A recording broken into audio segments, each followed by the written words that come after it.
Joseph മാഷുമായിട്ട് എൻ്റെ അമ്മ ജീവിച്ചിരിക്കുന്ന കാലത്ത് തന്നെയുള്ള 2010 സമയം തുടങ്ങിയാണ് മാഷുമായിട്ടുള്ള വളരെ പേഴ്സണലായിട്ടുള്ള അടുപ്പം കൂടുതലായി തുടങ്ങിയത്.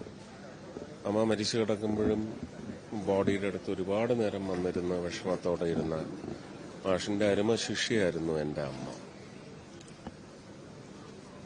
മാഷിനെപ്പോഴും എപ്പോൾ കാണണമെന്ന് പറഞ്ഞാലും ഞാൻ ഓടിയെത്താറുണ്ടായിരുന്നു. അത് മാധ്യമങ്ങൾക്കെല്ലാം അറിയാവുന്ന. INS വിക്രാന്തിലൊക്കെ മാഷിനെയും കൊണ്ട് പോയതാണ് ഒരുപക്ഷെ എനിക്ക് എൻ്റെ അമ്മയ്ക്ക് നൽകാൻ കഴിഞ്ഞ ഏറ്റവും വലിയ ട്രിബ്യൂട്ട് എന്നാണ് ഞാൻ വിചാരിക്കുന്നത്. INS വിക്രാന്ത് അതിന്റെ ഫസ്റ്റ് റൗണ്ടുകളെല്ലാം കഴിഞ്ഞു വന്ന് ഓവറോളിംഗും കഴിഞ്ഞ് കിടക്കുന്ന സമയത്ത് മാഷ് തന്നെ വിളിച്ചു പറഞ്ഞൊരു വാക്ക് തന്നത് പാലിച്ചിട്ടില്ല, ആ മഹാൻ ഇവിടെ എത്തിയിട്ടുണ്ട് കൊച്ചി പോർട്ടിൽ, എന്നെ ഒന്ന് സ്പർശിക്കാൻ അനുവദിക്കാമെന്ന് പറഞ്ഞിരുന്നു. ഞാൻ ഏതാണ്ട് ഒരാഴ്ച സമയം കൊണ്ട് നേവിയുടെ ഡിഫൻസ് മിനിസ്ട്രിയുടെ പെർമിഷൻ എടുത്തിട്ട് മാഷെ ഒരു 2-3 മണിക്കൂർ അതിനകത്ത് കൊണ്ടുപോയി മാഷിക്ക് ഒരുപാട് സന്തോഷം പകർന്നു നൽകാൻ കഴിഞ്ഞിട്ടുണ്ട്. പല ഭക്ഷണങ്ങളൊക്കെ ഇഷ്ടമുള്ളത് പറയുമ്പോഴൊക്കെ ഇപ്പോഴും എന്നെ കഴിഞ്ഞ ചൊവ്വാഴ്ചയാണെന്നാണ് എൻ്റെ ഓർമ്മ. ചൊവ്വാഴ്ച വിളിച്ചിട്ട് പറഞ്ഞു, ആ TV-യിൽ പറഞ്ഞ ആലപ്പുഴ മീൻകറി അത് എനിക്കും കൂടെ അവകാശപ്പെട്ടതാണ്. എനിക്കത് കൊതിയൂറുന്നു, എനിക്കത് കേട്ടപ്പോൾ, വിവരണം കേട്ടപ്പോൾ.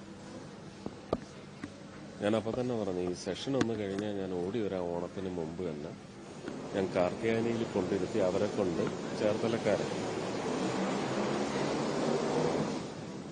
അവിടെ കൊണ്ടിരുത്തി ഞാൻ നല്ല വെന്ത ചോറ് കട്ടിച്ചമ്മന്തിയൊക്കെ ആയിട്ട് അപ്പോഴൊക്കെ പറഞ്ഞു, കൂടുതൽ വിവരിക്കണ്ട, എനിക്ക് പിന്നെയും കൊതിയാ വരുന്നത്. ബുധനാഴ്ചയും വന്നില്ലേ എന്നാണ് ചോദിച്ചെന്നാണ്. അതൊക്കെ ഇനിയൊരു വേദനയുള്ള ഓർമ്മയായിട്ട് നിൽക്കാം. എങ്കിലും മാഷക്ക് അങ്ങനെ ഇവിടെ വന്ന് അഡ്മിറ്റ് ആവുന്നതിന്റെ തലേന്നും പൂർണ്ണ ആരോഗ്യവാനായിട്ട് തന്നെ, വാർദ്ധക്യവുമായി ബന്ധപ്പെട്ട അസുഖങ്ങളുണ്ടാവാം, പക്ഷേ പൊതുപരിപാടിയിൽ പങ്കെടുത്തിട്ട് തന്നെയാണ് ഇവിടെ അഡ്മിറ്റ് ആവാൻ വന്നിരിക്കുന്നത്. അതൊരു വലിയ അനുഗ്രഹമാണ്.